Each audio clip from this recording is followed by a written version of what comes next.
Ang mabuting balita ng Panginoon ayon kay San Mateo.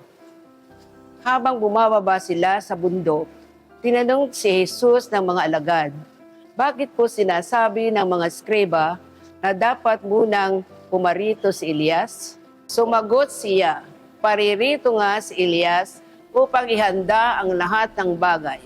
Sinasabi ko sa inyo na pumarito na si Elias, ngunit hindi siya nakilala ng mga tao at kanilang ginawa sa kanya ang gusto nila.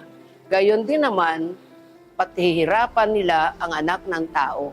At naunawaan ng mga alagad na si Juan Bautista ang tinutukoy niya. Ang mabuting balita ng Panginoon. Sa Ebanghelyo ngayong araw, pinapaalala ni Jesus sa mga alagad na dumating na si Elias at siya ay si Juan Bautista.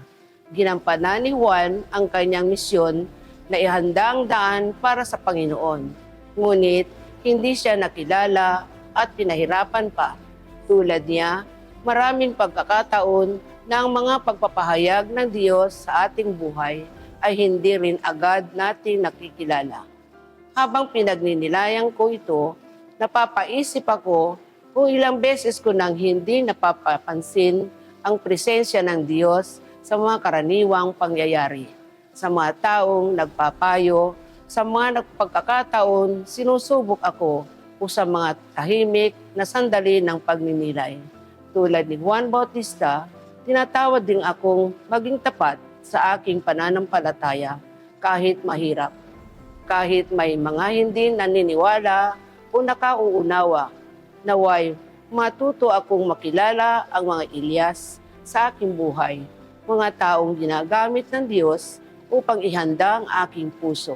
At naway, tulad ni Juan Bautista, maging daan din ako upang makilala ng iba si Jesus sa pamamagitan ng kabutihan, pagpapatawad at tapat na paglilingkod.